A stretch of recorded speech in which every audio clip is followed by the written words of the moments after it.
All right. Welcome and good evening, everyone. I'm Alderwoman JoCasta Zamarripa.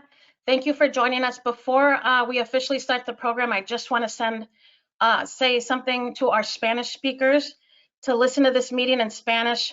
We do want our Spanish speakers to use their telephone and dial into this phone number. You'll see it here on my screen, but it's 1-224-501-3412. And then after that, you'll enter in an access code, which is 754-088-773 ##. So I'm going to say that in Spanish. Para los que prefieren español, para escuchar esta reunión en español, marquen su teléfono, el número que ves aquí en mi pantalla, 1-224-501-3412. Y después tienes que empujar el código de acceso 754-088-773 y después presione el símbolo de número 2 veces. Ok, y voy a dejar el número ese número de teléfono y código aquí en mi pantalla. Ok, and we'll try to remind folks consistently to our Spanish speakers to dial into that number if they'd like to hear the Spanish. But with that, I want to start the meeting officially. Thank you so much for attending our virtual Milwaukee Bilingual English-Spanish ARPA information and listening session. And we just determined this is a historic meeting in that we have never conducted a bilingual virtual meeting here at the city of Milwaukee. And in fact, it is beyond bilingual, it's multilingual, as it's going to be, we're facilitating this meeting in English, Spanish, and American Sign Language, thanks to our interpreters, ASL interpreters, Karen and Walter, and our Spanish language interpreter, Nicole Hurdle-Myros, who's also, I think, hopefully you'll see her on screen in just a moment. And of course, I want to introduce my co-hosts. I could not have done this event without my fellow aldermanic colleagues who are joining me tonight. Alderman Mark Borkowski of the 11th District, Alderman Jose G. Perez of the 12th District, Alderman Scott Spiker of the 13th District, and Alderwoman Marina Dmitrievich of the 14th District. I know she was having some technical difficulties, but I see her now on the screen. I'm so glad you were able to get on here, Marina, and join us. With that, I'm going to ask Paul, our webinar assistant, to allow me to share my screen, and our interpreter, Nicole, and myself will just go through a brief PowerPoint presentation on what ARPA is, and then we'll go to our guests to start to let them offer testimony. All right, Paul? Okay, you should be set there.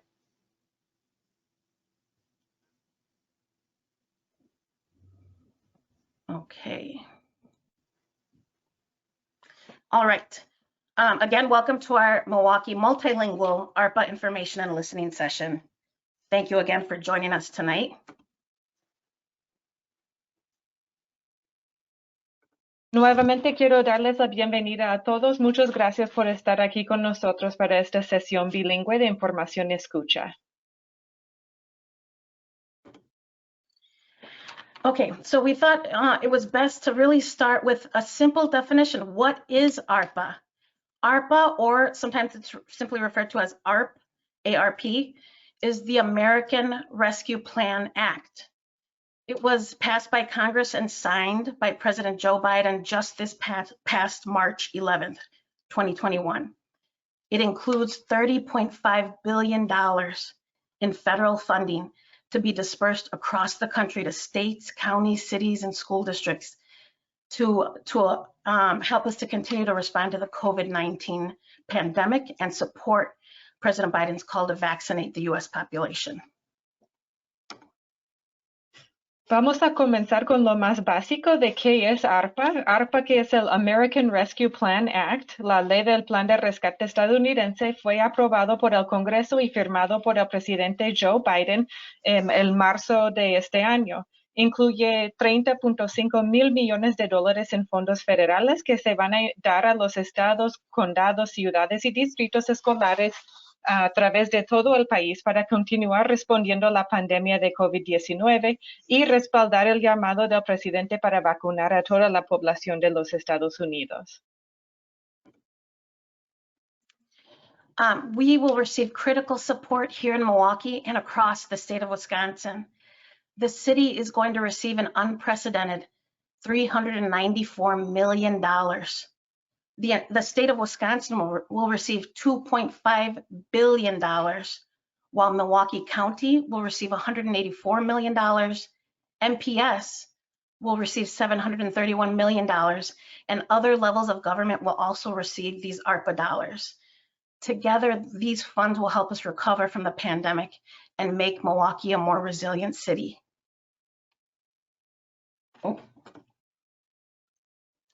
Este es un apoyo crítico para Milwaukee y para el estado. La ciudad va a recibir 394 millones de dólares, el estado va a recibir 2.5 mil millones de dólares y el condado recibirá 184 millones. El distrito de escuelas públicas de Milwaukee va a recibir 731 millones de dólares y otros niveles de gobierno también recibirán fondos de este programa ARPA.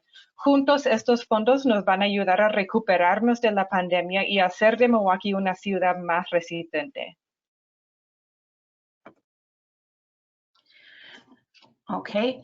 Also, we wanted to make sure to note that more funding may be coming from other proposals by the Biden administration and in Congress. We know that President Biden is also working hard to pass an infrastructure and jobs bill through Congress. If that bill is to pass, then that could also mean about $2 trillion that could be dispersed to communities across the state again to do things like improving the nation's infrastructure, improving our roads, bridges, public transit, but also things like broadband so that more people can have access to the internet, replacing lead pipes, improving our water infrastructure, boosting manufacturing and building more housing.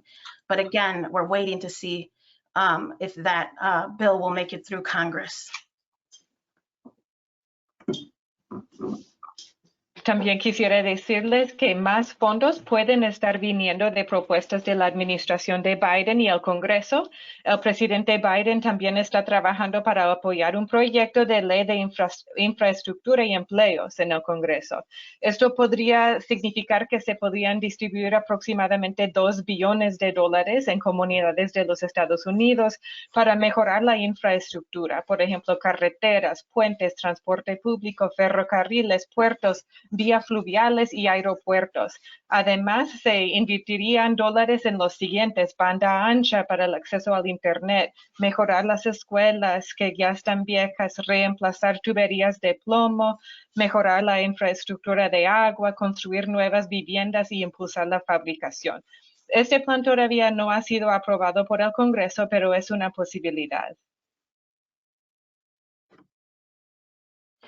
But this is what we know, that the ARPA funding has been passed and we will be receiving that nearly $400 million.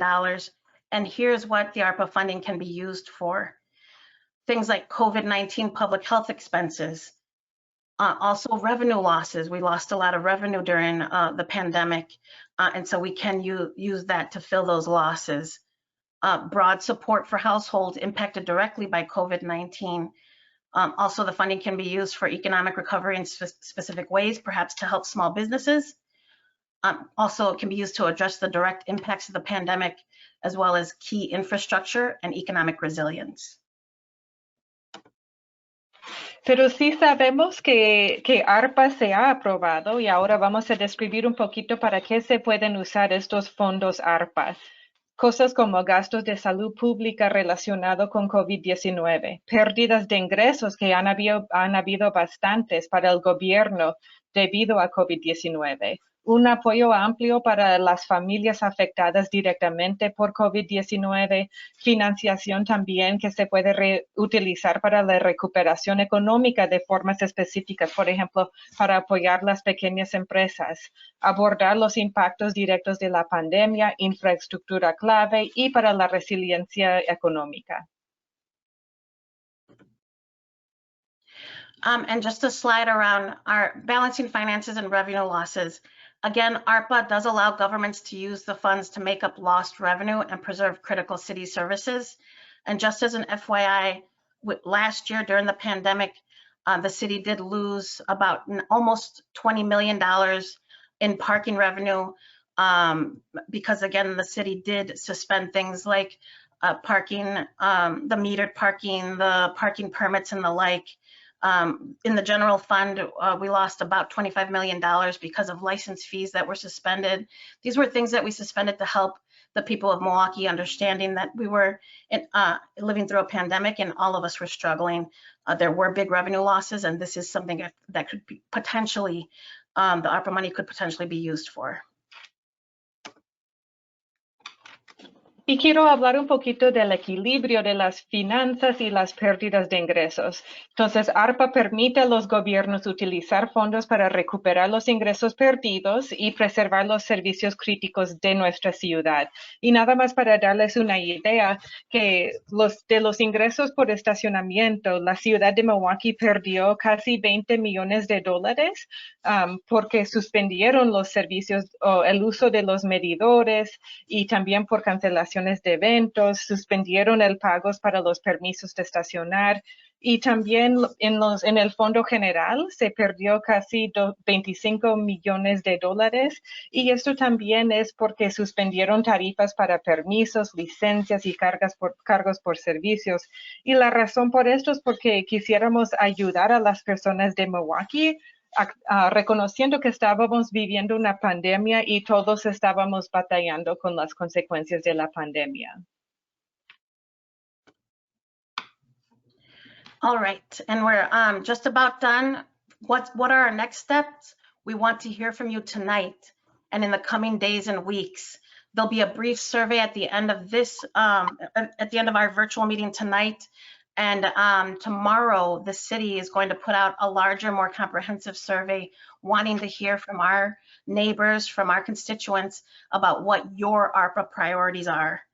Also, we know that Mayor Barrett plans to present a plan for recouping lost revenue by late June, so this coming June.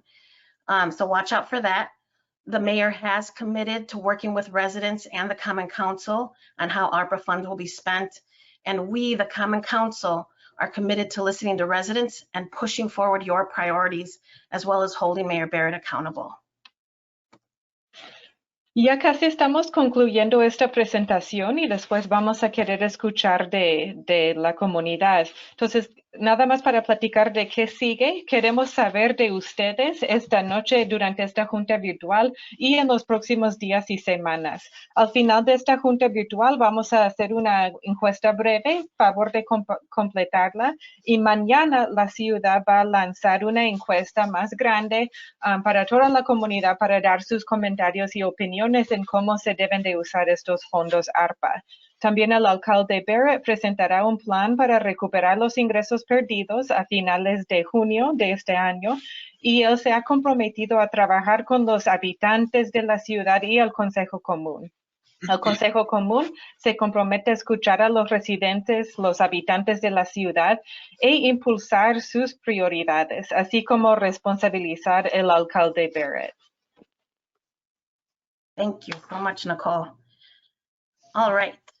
And before we move on to listen to some testimony from our guests, I wanted to make sure to introduce, I completely forgot to do that just a little while ago, the president of the Milwaukee Common Council is with us tonight, Alderman Cavalier Chevy Johnson. Thank you so much, President Johnson, for joining us. Would you like to say a few words? First of all, let me thank you, Alderwoman Zamarripa, for your leadership in putting this together. You've really been the driving force behind pulling members together to make this happen. So thank you.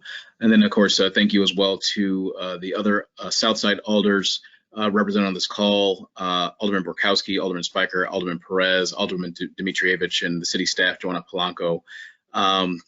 The control room there that's also working with us to make sure that individuals and organizations in the city of Milwaukee have the opportunity to have their voices heard on this infusion of resources that the city will be receiving in terms of the American Recovery Act, American Rescue Plan Act dollars. It's critically important that the community has an opportunity to have their voices heard in this. This is a once-in-a-lifetime generational opportunity to make investments in the city, and that's what this meeting is about. That's what the previous similar meetings were about hearing directly from you what your priorities are, so that we can have informed decisions as we look to put together a spending plan for these dollars. So again, I just want to thank the community for being here. Thank you again, Alderwoman. Thank you again, alders that I just mentioned, and city staff. And I'm looking forward to hearing what folks have to say tonight. Thank you so much, Alderman Johnson. And then wanted to give an opportunity, although my colleagues, my fellow Southside alders did want me to just go right to the constituents so we can hear some testimony, but wanted to give you one more chance in case anybody, and I missed anything. Do any of my aldermanic colleagues want to speak before we go into testimony? All right, very gracious alders on the south side that we have, on the north side too, President Johnson. With that, I just want to do another reminder to my Spanish speakers.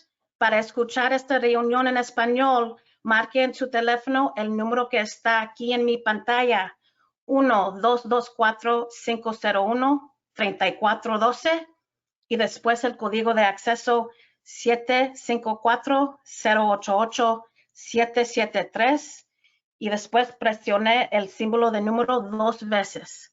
Y ahí está en mi pantalla también. All right, and with that, I'd like to go to testimony. We have our first speaker from Forward Latino. If you would introduce yourself, and you have 3 minutes on the clock. Forward Latino. Great. Good evening, everyone. My name is Daryl Modine with Forward Latino. We're an advocacy and service organization, and today I'm speaking for all of our members that live throughout the great city of Milwaukee. I'd like to thank you, first off, for taking the time to really make sure that you're listening to our community here on the south side. I want to thank all the alders for that. As a minority city, the COVID-19 pandemic has had a disproportionate impact on our city and on our communities of color. Many in our community have suffered a loss of loved ones. They've suffered great financial hardship, either due to the cost of treatment to recover or from the loss of employment. And far too many of our residents here have suffered from all three. The American Rescue Plan represents a once-in-a-generation investment in our city. We must invest the $394,226,649 awarded to the city judiciously and in ways that provide the greatest impact. That's why I come before you this evening to share our membership's priorities. I'm here to ask you to make the much-needed investments to replace the lead pipes that currently provide drinking water to our families, creating physical and psychological impairments that sadly can never be undone. We ask that you make the investments to eliminate the digital divide, as access to the internet is critical to not only succeeding in school, but to receiving important job training and for even applying for jobs. We also ask that you take immediate action to provide grants to stabilize our small business community. Without them, there is no economic future here in Milwaukee. I also cannot stress enough the frustration we hear in the voices of people who call our offices daily, asking that materials for city services be made available in their native language. And that should include Spanish and Hmong. It's time that Milwaukee invest those small dollars needed to make sure that they're servicing all the residents of our great city. I also want to challenge you with one last and very important item. Over the last several years, we've all struggled to find the funding for the social services which we know are needed and are critical to improving public health and public safety. 1 minute. There's been calls to shift funds from MPD to start and support these social programs. This funding provides a rare opportunity to do exactly that, to make sure that we can allow our police to focus on their mission, so we can dispatch people with the training, with the expertise to deal with the mental health crises, the addiction crises, and other issues that are more social in nature in our community. This is our opportunity to find that bridge funding to stand up those systems here in Milwaukee. We all know that things have grown worse with regards to this under this public health emergency. We also know that this is the time to make the investment. That's why today, this evening, ladies and gentlemen, I ask you to make these critical investments in these priorities that I've outlined today. Thank you all once again, and God bless. Thank you so much, Daryl Modine of Forward Latino. I think I may have forgotten to introduce one of our other interpreters tonight, Joanna Polanco, who's staff assistant to the Common Council in the City Clerk's office. Joanna, thank you for being with us tonight. I know you're monitoring the question/chat box. We encourage constituents to drop your comments and questions there, and Joanna is going to read them in English and Spanish and respond where appropriate. Joanna, do we have some questions or comments that you're ready to read? I do. The first question says, could you look at giving relief to poor households as supplemental payments to We Energies for energy assistance? The last program you had to be behind. You should be able to get Jason Stark, a current list from the county or state that administers LIH EAP. It would be the targeted help to city residents that are lower income like myself. Si podrían tratar de ayudar a las personas con bajos recursos como un pago de ayuda suplemental para ayudarles a pagar sus cuotas de la factura de la electricidad. Y también él dice que el último programa que tenían estuvo un poquito atrasado. Deberían tener la capacidad de ayudar a la persona que hace la pregunta y mandarles una lista de los administradores dentro del departamento del condado y el estado que administran el programa de LIHIAP. Sería una ayuda muy grande para los residentes de bajos recursos de la ciudad. Thank you so much, Joanna. Thank you, Jason, for that commentary. And we want folks to know this isn't just going into the ether. This meeting is being recorded, so it'll be available to review later. And also, the alders will get a report with all of your commentary, so it won't fall on deaf ears, and we'll have documentation of it. Thank you again, Jason, for that. Let me move. Joanna, do you want to? Is there another question, or shall I go to the next speaker? Are we getting inundated here? Not so much inundated. I can read another one. Let's go to Judge Mosley next, and Okay. then we'll go back to the chat box. But with that, I'd like to introduce Judge Derek Mosley of the Milwaukee Municipal Courts. Judge Mosley. All right, Alderwoman, thank you very much for giving me the opportunity to speak. I will be quick. I don't even know if I'll take the entire 3 minutes that I've been given. I am Judge Derek Mosley. I'm the Chief Judge of the City of Milwaukee Municipal Court, along with my colleagues, Judge Valerie Hill and Phil Chavez. We are responsible for all municipal ordinance violations within the City of Milwaukee, the impartial adjudication of those citations. The one thing about the COVID-19 pandemic that touches home for me is that I caught COVID and spent 12 days in the ICU as a result of my experience with COVID. Was literally hours away from being ventilated. I had the COVID virus almost a year ago, a little more than a year ago, when it was new to our community and new to medical professionals. The one thing that's come out of the COVID pandemic that I would like to expand on is that we as a court, as a result not only of my immune compromised situation, but also other individuals who come through the court, is that we have both in-person and now virtual court proceedings.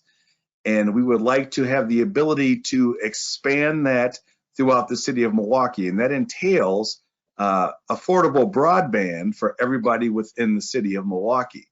The best part about our court being also in person as well as virtual is that we have found an increase of individuals who now come to court who otherwise would not have appeared because of work, because of childcare issues, or because of other issues that they may have that would prevent them, transportation, for instance, to get to court. The ability to be virtual allows people to appear by their phones, to appear in person by phone via Zoom, because we are a Zoom court, or by telephone, which allows us to be more accessible to individuals in the community. So, 1 minute. As it comes to funding that is being provided to the city of Milwaukee, expanding broadband capabilities and affordable capabilities for people in all parts of the city, north, south, east, and west side, would go a long way in providing access to justice to all our citizens. Finally, I would say the number one concern of the court at this time is reckless driving. And we would hope that hopefully the funds that are being allotted to the city of Milwaukee will be used to remedy what we call the 3 E's: education, engineering, and enforcement. Education for educating the youth and providing driver's education for those who have lost it as a result of budgetary cuts. Engineering by ways of lanes being narrower, as far as bike lanes being protected so people are safe while they ride their bikes on the streets. And finally, enforcement, having the ability to put officers on the street to enforce those traffic laws. So I appreciate the opportunity to be here to speak and to address some concerns of the court, and willing to take questions as well. So thank you very much. Thank you so much, Your Honor. We appreciate your testimony tonight, Judge Derek Mosley. With that, I want to, again, just a reminder for any Spanish speakers who just joined us, I'm just going to again give them the message. Para escuchar esta reunión en español, marquen su teléfono, el número que está aquí en mi pantalla. También el concejal José Pérez en su pantalla también tiene el número de teléfono y el código. Por favor, marquen su teléfono y puedes oír el traducción en español. Muchísimas gracias. And with that, can we go back to the chat/question box, Joanna Polanco? Sure can, Alderwoman. Lighting was recently added to water bills. If ARPA funds are being used to replenish general city funds, will this cost be offset for residents as well? Residents on fixed income aren't able to take the additional city maintenance costs.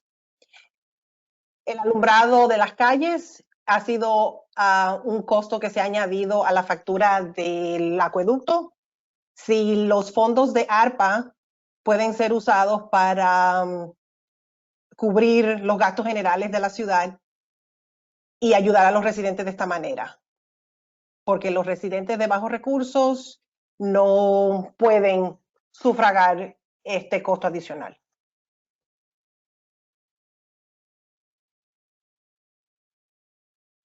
Thank you so much for that commentary. And with that, we're going to go to our next speaker.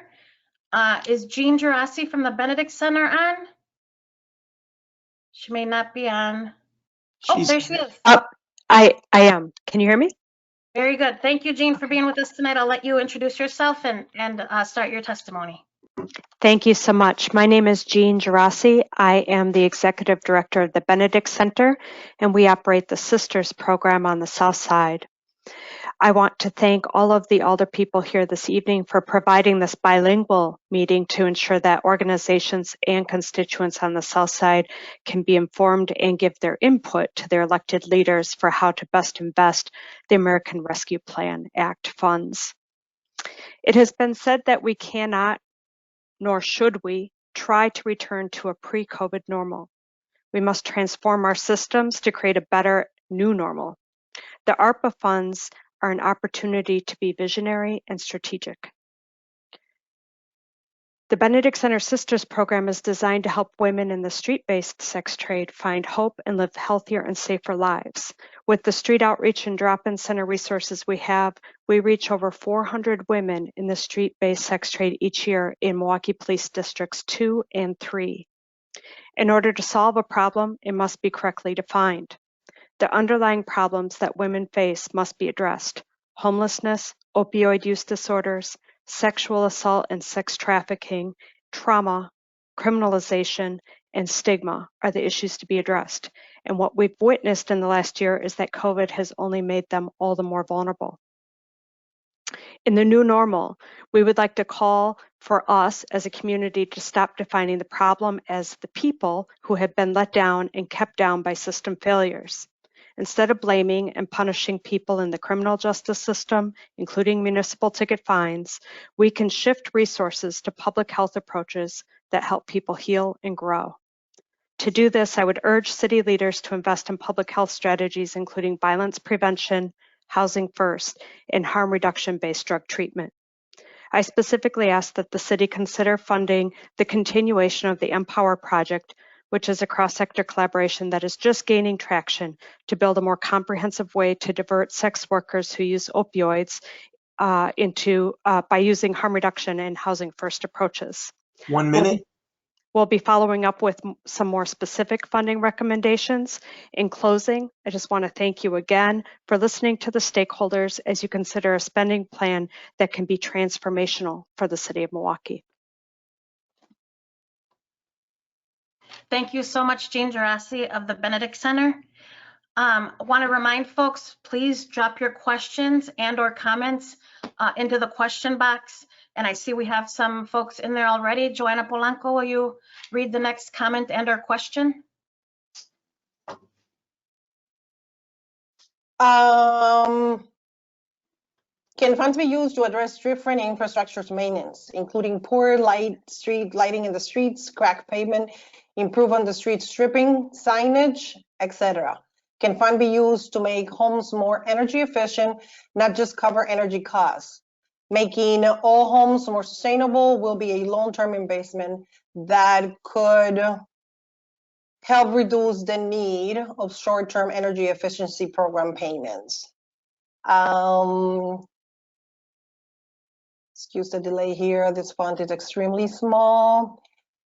El mantenimiento de las calles y la infraestructura, incluyendo el alumbrado de las calles, el pavimento agrietado, los letreros en las calles, pueden ser estos fondos ser utilizados para las casas, para hacerlas eficientes con la energía, no solamente bajar el costo de la energía, sino hacer las casas sostenibles y hacer esto a un plan de inversión a largo metraje. All right, and that is a wonderful segue because I hear a question there. We should have our budget, the city's budget director here with us tonight.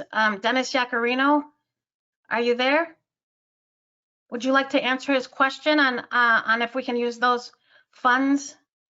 Did you hear that question, Dennis? Yes, I did. The infrastructure maintenance, there are ways to allocate funds to that.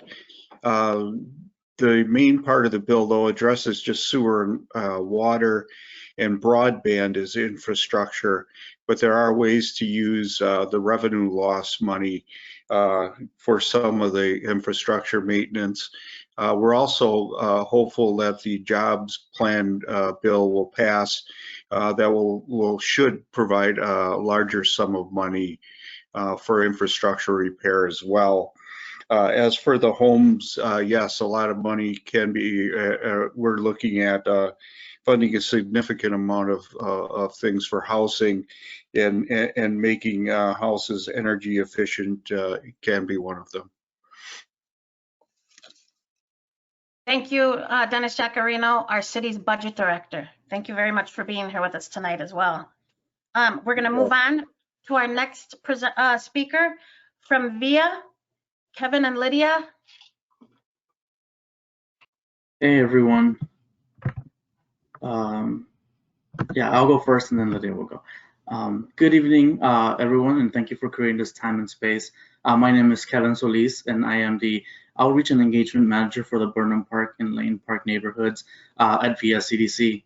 I asked that the ARPA funds be used to improve the quality of life for our residents. First, I would ask the housing assistance be made a priority for our residents, ensuring that community members are provided with rent and mortgage assistance, and the long-term eviction moratoriums are put in place to address the eviction and foreclosure crisis. In addition, these funds should also be focused and used to create affordable housing for all. Second, the funds should also be focused on creating vibrant and thriving local businesses. This means providing community members with an entrepreneurial spirit with the assistance necessary to make their businesses a reality. Lastly, we ask that a participatory budgeting trust is created. This will provide residents with a seat at the table and provide them with meaningful power in their communities. Thank you. Hi, this is Lydia Viazaya speaking. Good evening, and I'm the Community Outreach Manager for the Silver City neighborhood with VIA CDC, working with 3 neighborhoods here on the south side of Milwaukee. VIA, I want to make clear, stands with the African American Roundtable in their demands that they've put for how to use ARPA funding. And we also stand with the vision that neighbors in our work area have developed through the Neighborhood Action Plan. We ask that ARPA funding be used specifically to support a participatory budgeting trust, housing assistance and support, and supporting small local businesses through the remainder of the pandemic. To start, participatory budgeting trust is the best way that the city can ensure that the funding is being used for what the community actually needs. Neighbors know best what their needs are and should be directly at the table helping make those decisions. Next, through the 2019 Neighborhood Action Plan, our neighbors highlighted that the need for more support and assistance in housing. With COVID-19 pandemic, it's needed now more than ever before. Our communities deserve healthy neighborhoods where they can all thrive, and that's not possible if families are facing foreclosure, eviction, and unaffordable, inadequate living conditions. 1 minute. Lastly, we ask that ARPA funding be used to support small local businesses that are continuously struggling because of the pandemic. If we want a thriving city, we need to support the local businesses that represent our culture and provide community members with more opportunities to flourish. Part of this also includes ensuring that there is substantial and adequate language accessibility measures for all Milwaukeeans to access their needs, be that in writing or in spoken word or in any other method necessary, so that they can share their opinion in the language that they can best express themselves in and feel the most comfortable with. Thank you. Thank you so much, Kevin and Lydia of VIA, formerly Layton Boulevard West Neighbors. Okay, Joanna Madam Poland? Chair? Yes. Yes. I just wanted to also mention to the attendees that if your question is not read, it's because there's been a repetition of the same topic. So probably maybe you don't hear your question read out loud. But I was saying that the next individual said this infusion of funds give Milwaukee an opportunity to move into the future with a healthier environment, the creation of jobs for those often left out of decent jobs, and a reduction of the CO2 in the air. These are 2 priorities to get there. La infusión de estos fondos le da a la ciudad de Milwaukee la oportunidad para continuar adelante en su futuro con el ambiente, haciendo el ambiente más saludable por la creación de nuevos trabajos y ayudar a esas personas que perdieron sus trabajos y también en la reducción del ozono en el aire. Estas son 2 sugerencias que esta persona ofrece. Thank you so much, Joanna. And we will move on to our next speaker, Paul Vang of HAWA, Hmong American Women's Association. Paul? Hi, good evening. My name is Paul Vang. My pronouns are he, him, his, and I'm the Civic Engagement Director with the Hmong American Women's Association. I work in the 8th District, and I'm happy to be speaking to you all today. Among the many important items that ARPA funds can be spent on, we believe that one of the most transformative would be the creation of a participatory budgeting trust. When I speak with Southeast Asian community members and voters, the one issue that captures their interest more than anything else is how their tax dollars are being spent. Giving community members and residents a real say in the city budgeting process would provide innumerable benefits, a few of which include increased civic participation and a healthier, more representative democracy. By giving community members real decision-making power on how their tax dollars are spent, we would be inviting important stakeholders to offer up their solutions to the most pressing issues in their neighborhoods. In addition, throughout the pandemic, domestic violence and intimate partner violence has trended strongly upward in the city of Milwaukee. As an organization that works with survivors of domestic violence, we know that access to shelters and emergency housing can be the difference between life and death. However, our advocates report to us that emergency shelter for survivors is always in critical supply, and it is often difficult to find openings for our clients. That is why we're asking for the creation of more emergency shelter and housing for women and their children, as well as young girls at risk of human trafficking, all of whom are escaping forms of violence. We're also asking the city to fund culturally specific and accessible services for women, girls, queer and trans folks in the city of Milwaukee that keep them safe. funding organizations and initiatives that provide meaningful youth leadership programs and development, domestic violence and sexual assault advocacy, as well as community safety alternatives that involve mental health and crisis response workers and those that do not involve police. And lastly, we ask that no ARPA funds go towards the police department. This funding should be used for eliminating inequities and helping communities get back on their feet. Thank you very much. Thank you so much, Paul Vang of HAWA, Hmong American Women's Association. And with that, Joanna Polanco, can we go back to the question box? What about spending the bulk of infrastructure and the rest of paying down the city's debt? Don't piss it away and feel good items. Do something substantial. ¿Y qué de utilizar la mayoría del dinero en la infraestructura de la ciudad y el resto en reducir la deuda de la ciudad? Vamos a utilizarlo en invertirlos en hacer cosas sustanciales para la ciudad. Dennis, did you want to offer any quick comment? I think that's just what we covered in that PowerPoint, that we could use the ARPA money to make up for that lost revenue, and we can use it potentially on improving our infrastructure. But did you want to add? Sure. Yes, the infrastructure part, we can use parts of it for that. The unfortunate part, though, is we cannot use it to pay down debt. Thank you for that clarification, Dennis. And before we go to our next speaker, again, just a reminder for my Spanish speakers, para escuchar esta reunión en español, marquen su teléfono, el número que está aquí en mi pantalla, también está en la pantalla del concejal José Pérez, el número de teléfono y también el código de acceso. All right, let's go on to our next guest speaker. Debbie of Revitalize MKE. Debbie?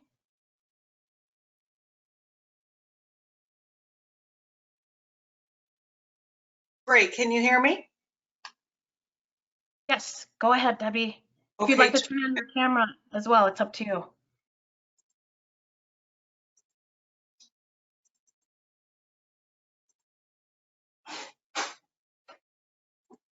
Did you get it? Good evening. My name is Debbie Konepke, and I'm with Revitalize Milwaukee. And we believe that the ARPA funds should be directed toward critical home repairs for low-income homeowners in Milwaukee.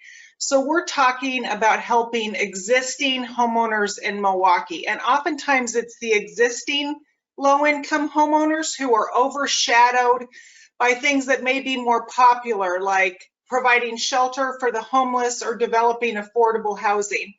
These are super important issues.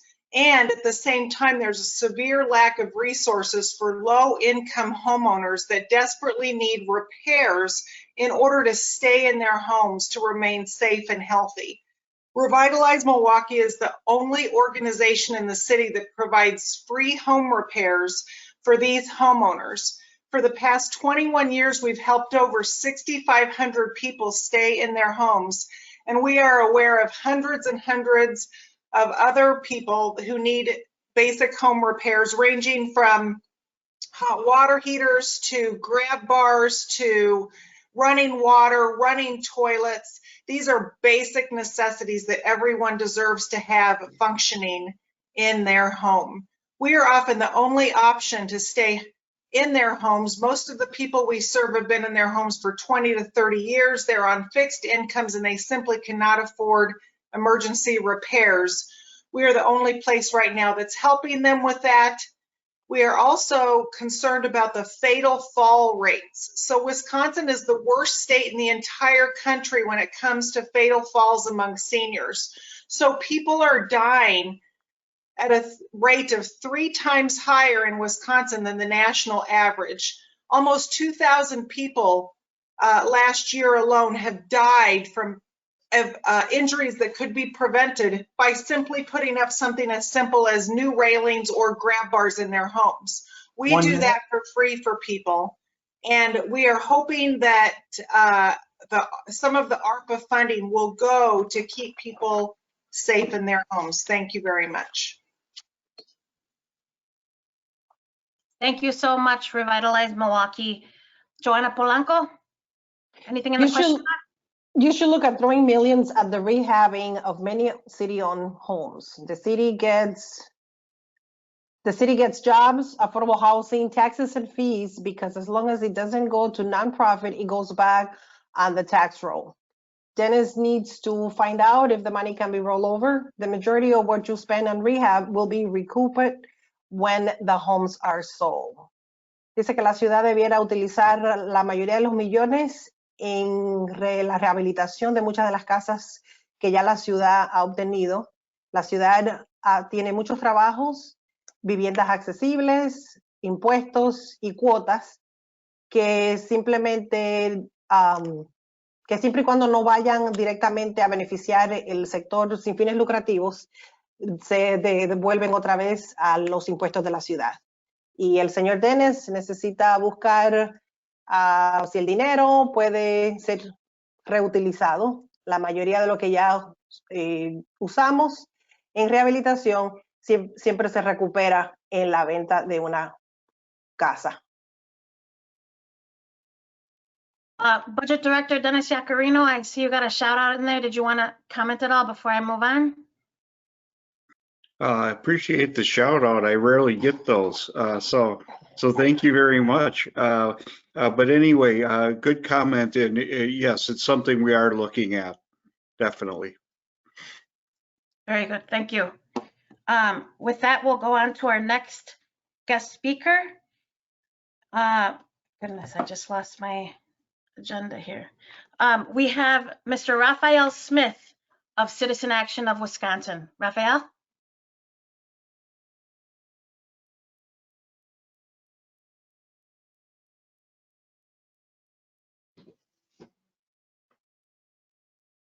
You'll have to unmute yourself, Raphael.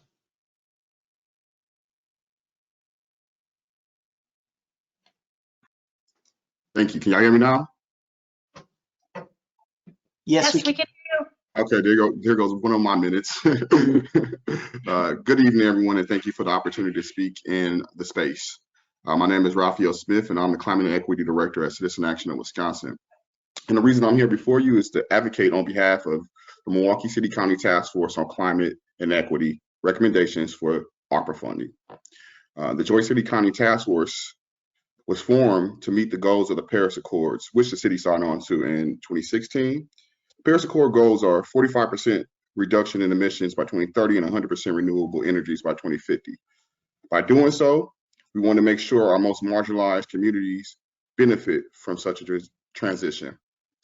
I'm a member of the task force, and I am also the chairman of the Jobs and Equity Work Group. We see this as a huge opportunity to begin to address the decade-long erosions of economic opportunity in many parts of our city. The first of our recommendations are financing and residential efficiency upgrades for high energy burden households, using ARPA funds to simultaneously address the crisis of energy burden, energy debt, and racial inequality and climate change. For those of you unfamiliar with energy burden, it is the percentage of household incomes that goes towards high energy costs. Over 85,000 Milwaukeeans live in high energy burden homes. It's also a huge racial inequality issue. The average white household in majority white neighborhoods is 2.5, compared to 5% for majority Black neighborhoods and 5.3 for our Latinx communities. You add on to the debt that has skyrocketed during the COVID-19 pandemic. Individuals have cured arrearages on their energy bills now face having their electricity and gas services shut off. The American Rescue Plan funds offer Milwaukee an opportunity to create innovative programs to simultaneously lessen the financial stress of low-income households still struggling to recover economically from the pandemic, reduce high energy burdens, and related racial and economic inequalities. 1 minute. One of the ways we can do that is by creating a pay-as-you-save tariff program to finance energy efficiency upgrades for high energy burden household, implemented through We Energy's bills in coordination with We Energies.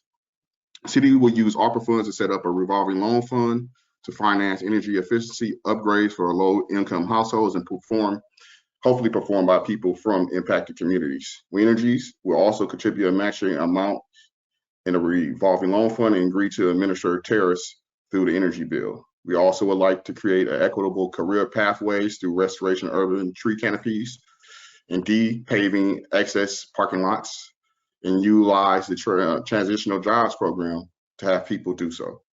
Last but not least, build tree canopies and native landscaping and green infrastructure with a diverse green workforce during the UN decade of economic ecosystem restoration 2021 and 2030. Time's up. I just want to say before I get off, thank you. And this is a huge opportunity for us to address decades and generations deep of economic inopportunity. So thank you so much for the space. Thank you, Raphael Smith of Citizen Action of Wisconsin.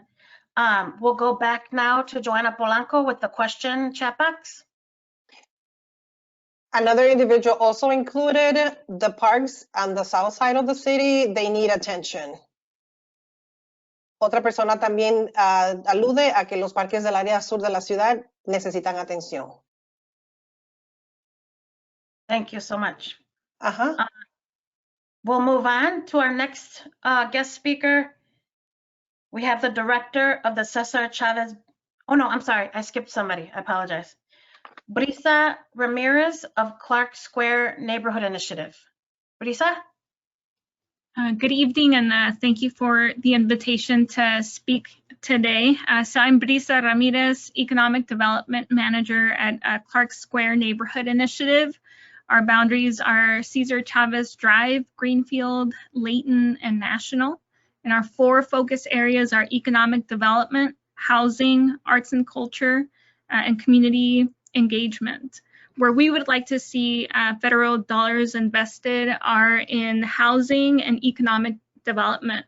So with housing, we would like to see a rise in home ownership, as well as the sustainment of homeowners right now. We would like to see assistance with home repairs to help homeowners meet compliance codes. We would like to create pathways to home ownership for those that are underbanked, as well as address neighborhood safety, such as reckless driving, drug use, and human trafficking. In economic development, we would like to see federal dollars invested in addressing the digital divide. So one thing we've seen is small businesses in the community were not prepared for e-commerce. And we would like to strengthen the e-commerce of those small businesses, as well as provide technical support with programs to teach basic accounting, marketing, supply chain, as well as address them being underbanked, which has impeded their ability to apply and be given the federal dollars that are being made available to them as small business owners. So that's what we would like. Thank you. Thank you so much, Brisa Ramirez of Clark Square Neighborhood Initiative. I just got a message from a Spanish-speaking constituent, asked me to repeat the phone number so that they can listen to the Spanish translation. I'm going to repeat the full message, including the phone number. And you can expand my window so you can see the phone number and the access code. Pero en español, para escuchar esta reunión en español, marquen su teléfono. El número que está aquí en mi pantalla, 1-224-501-3412. Después el código de acceso 754-088-773 y después presione el símbolo de número 2 veces. También puedes expandir mi pantalla para ver toda la información aquí en mi pantalla. But just wanted to repeat that for my Spanish speakers. I did get a message asking me to repeat the phone number. With that, Joanna Polanco, do we have a question or comment? Another comment is invest in busing so that rides are cheap. Bus routes are expanded. This will create jobs, create less CO2-based transportation. Number 2, invest in tree canopy. The governor has offered hundreds of thousands of trees. Expanded 3 atmosphere. In addition, if you work with union-based landscaping companies, we can put many people to work at decent pay in planting trees and sustaining them, but also give them the long-term chance at jobs at a livable wage. Esta persona sugiere que se invierta en el sistema de transportación de la ciudad para que las tarifas sean más bajitas y que las rutas de los autobuses sean expandidas. Esto crearía más trabajo y reduciría el nivel de contaminación en el aire. También una inversión en los árboles, que el gobernador ha ofrecido cientos de árboles, expandir en la plantación de los árboles para que esto pueda mejorar la calidad de nuestro ambiente. Y también esto crearía un sistema de trabajo más permanente para las personas que trabajan en la grama y manteniendo el jardín. Thank you. Thank you for that. We're going to move on now to our next speaker, the Executive Director of the Cesar Chavez Drive BID, Raphael Flores. Hi, everyone. Can you guys hear me? Good. Yes. Hi, everyone. My name is Raphael Flores Guerrero, and I am the Executive Director of the Cesar Chavez BID number 38. Today, I have a story. Beto's Pizza is one of our businesses on our drive that had been affected by COVID-19. Currently, there's a shortage of food, increasing prices, a difficulty in finding workers, plus low customers due to the pandemic. Beto's Pizza supports community teams even through tough times. For example, they fundraised for a young 9-year-old boy who passed away from a brain stroke from the team they sponsored. Many businesses have been affected, like Beto's Pizza. Each have their different story, but this is Beto's Pizza's story. Therefore, that is why I asked that the ARPA is used for small businesses so they can operate at the best of their abilities. Thank you.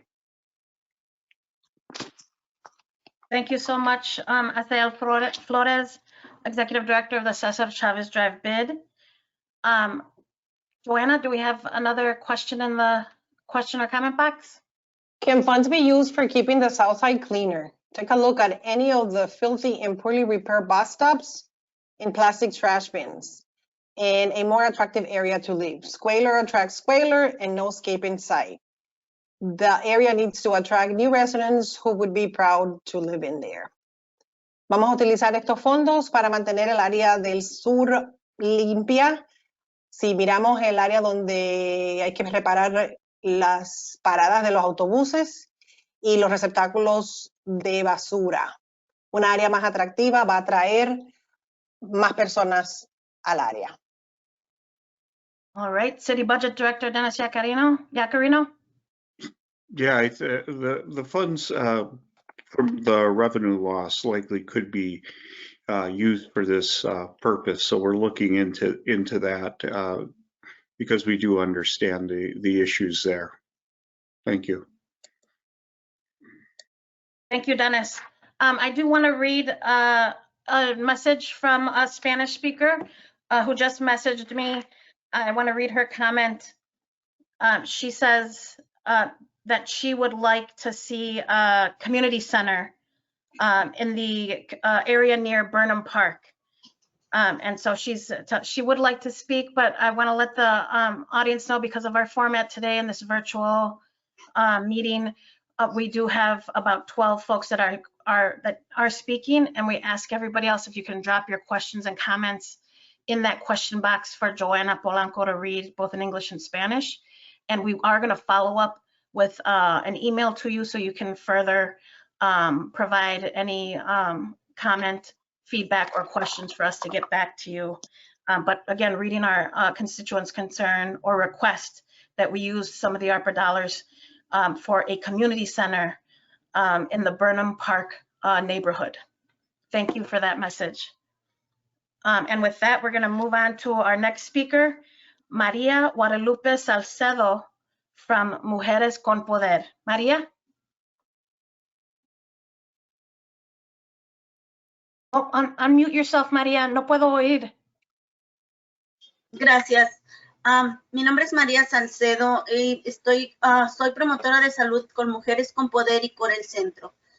Nos gustaría también ver más servicios bilingües en la comunidad de Milwaukee, como por ejemplo en el departamento de vecindario, en los diferentes distritos de policía en el sur de la ciudad. Que sean más, que haya más servicios que respondan en español.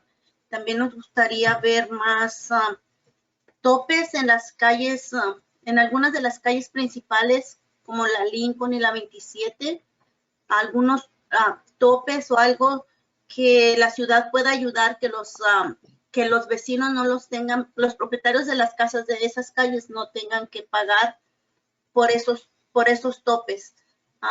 Nos preocupa mucho la alta velocidad que hay en este tiempo. No respetan los altos, las luces. También me gustaría ver, personalmente, como en las principales avenidas, cámaras que pudieran tomar las placas de esas personas que están a altas velocidades. Okay, Nicole, our interpreter, are you ready? Yes. Yeah, my name is Maria Guadalupe Salcedo, and I am a community health worker with a group called Mujeres con Poder and Core El Centro. We would like to see more bilingual services in the city of Milwaukee, and that could include, for example, in the Department of Neighborhood Services and the Milwaukee Police Department, to be able to have more resources to be able to respond to requests in people's language. Also, we would like to see more speed bumps on main streets, such as Lincoln Avenue and 27th Street. We'd like to see the city use funds to help put in these speed bumps so that the cost isn't applied to homeowners to have to pay for those. Personally, I am just very concerned about the high speed that I see people traveling on a lot of our neighborhood streets, and the lack of respect, not stopping for stop signs or traffic lights. I would also like to see cameras in place on some of the main streets to be able to take photos of license plates of people who are driving above the speed limit. Okay. María, ¿es todo?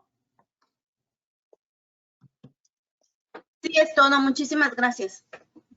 Gracias a María Guadalupe Salcedo de Mujeres con Poder. Thank you, María Guadalupe Salcedo from Mujeres con Poder. Joanna Polanco, any further question and comment in the question box? ¿Existe la posibilidad que parte de esos recursos se utilicen en la limpieza de las calles, especialmente del área sur, así como incrementar la seguridad en las calles? Could it be possible that part of these funds could be used to the cleaning of the streets, especially in the south side, and also to install street lighting in a lot of the streets? Very good questions. Dennis Yacarino, our budget director. We do know that installation of street lights do not look like they're directly covered under the infrastructure section of the bill, but there might be some ways to use the revenue loss portion of the bill. So we'll have to take a close look at that. As for the cleaning, we have to use the lost revenue. So it'll be a question of what the lost revenue number looks like. And we're working on that number. We should have that shortly. And then we can decide how to prioritize things that money will be used for. Okay, thank you very much for that. We're going to move on to our next speaker, Nancy Hernandez from the Hispanic Collaborative. Nancy? Thanks so much. Can you hear me? Thumbs up, yes. Thank you, members of the Common Council, for hosting this bilingual session on the use of ARPA funding. The Hispanic Collaborative, based on listening sessions with our Latino community, has outlined a recovery plan that either addresses areas that are underfunded to handle the amount of need, or areas that simply aren't being addressed today. I urge you to give these areas high consideration in your process. Two of these issues include improving digital literacy so our community can be better prepared to navigate the world of today, and addressing the loss of 20% of our college student pipeline who have worked so hard to be where they are, but have been forced out of their educational plans due to the harsh financial realities of the pandemic. The last thing I'd like to mention tonight is to urge support, as many others have, of our homeowners and small businesses. I want to remind all of us that Brown and Black communities experienced a 10% home foreclosure rate and close to a 50% business failure rate during the recovery from the last recession. This was despite efforts of assistance and funding through a variety of programs. I say this because recovery programs and funding alone should not be enough for us. If we are interested in equitable recovery and a recovery where we do not experience an increase in the disparity between our minority communities and our white communities, it will take a different, innovative, and intentional application of these recovery dollars. If we simply do the same with this funding, we will get the same outcomes and sit here wondering in a year's time what happened. I urge you to face the realities and limitations of business as usual and think differently. We need large-scale and effective outreach to ensure our communities know about opportunities, get encouraged to take advantage of these opportunities, and have help to apply and navigate these opportunities. Consider for each dollar spent in program support, we spend an additional dollar in door-to-door outreach and technical assistance. The last thing I would ask you to consider is if we only fund our existing omnibus programs and organizations, then we should also expect the same outcomes where our Black and Brown communities do not see their fair share of those funds, nor are they sufficient for their need. ARPA allows for direct funding of nonprofit organizations, and I would urge you to consider funding directly to community organizations and community plans whenever possible, so we can be most effective and most efficient in putting these dollars to work. For once, we should award the power and control of the purse in the hands of those that understand where it is most needed and how to best implement it. Thank you so much. Thank you so much, Nancy Hernandez of the Hispanic Collaborative. Joanna Polanco, do we have further comments, questions in the question box? Yes.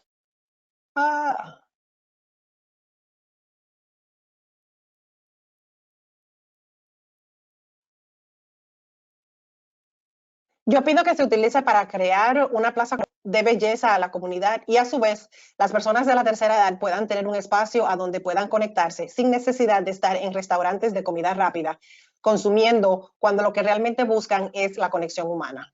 This individual is asking that these funds would be used to create some sort of community plaza for that it would beautify the community, and then at the same time, the elderly can actually use it as their space to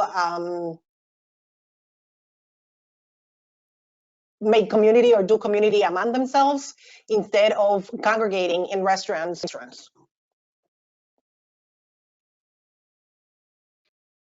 Okay, I think we got the gist of that one. Did you translate it, Joanna? I'm sorry. Did I miss the Spanish? ¿Ya hiciste?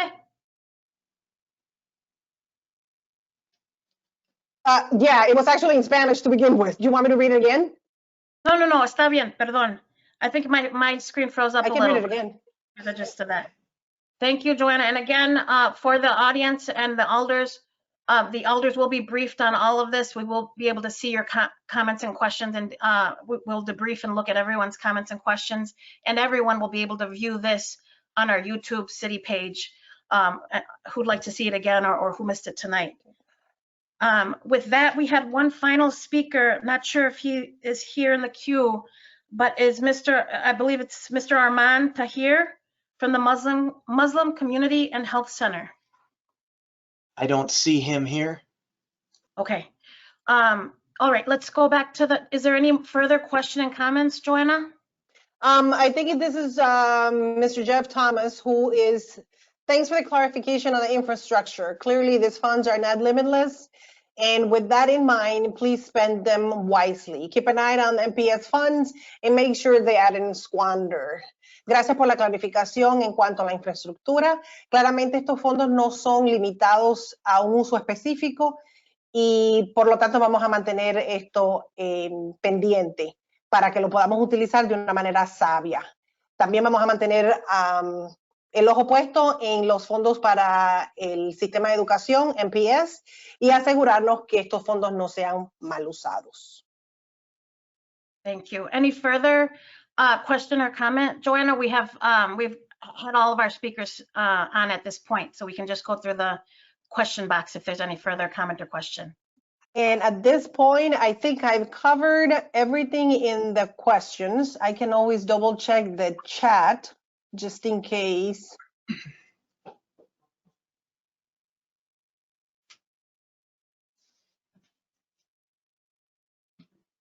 No, I think that's all, Madam President. Thank you so much, Joanna. And I want to just do a little bit of housekeeping here as we close up. I know that there may have been some folks that were not online, but just called in to listen to this meeting.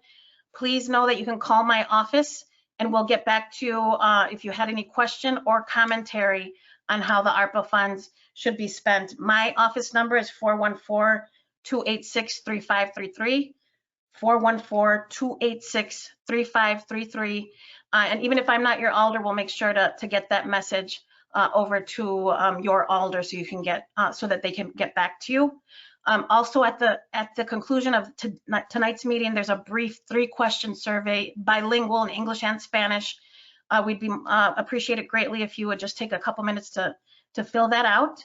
And finally, we will be following up with you via email with our more comprehensive survey that the city is putting together, asking for folks' perspectives, opinions on how they want to see the ARPA funds spent. This is unprecedented, this nearly $400 million. We want input from Milwaukeeans. And with that, I want to again thank my colleagues, our president, Common Council President, Alderman Cavalier Chevy Johnson, as well as my Southside colleagues, Alderman Mark Borkowski, Alderman Jose Perez, Alderman Scott Spiker, and Alderwoman Marina Dimitrievich. Thank you for being here tonight. We could not have done this meeting without you, and thank you for your humility in allowing us to hear the people speak tonight and hear their comments and how they want us to spend these ARPA dollars. I want to also thank Budget Director Dennis Giacarino for being here. I want to thank Joanna Polanco, Staff Assistant to the Common Council in the City Clerk's Office. I want to thank Paul Kay, our webinar expert who helped us to facilitate this tonight. Patty Doherty in my office for all that she's done. And am I forgetting anybody? Oh, our interpreters. Nicole, our Spanish language interpreter. We have 2 ASL interpreters, Karen and Walter. This is a historic virtual event. It's the first time the city has had a multilingual event conducted in English, Spanish, and American Sign Language. Thank you all. Don't forget to fill out the surveys. Have a good night. Gracias.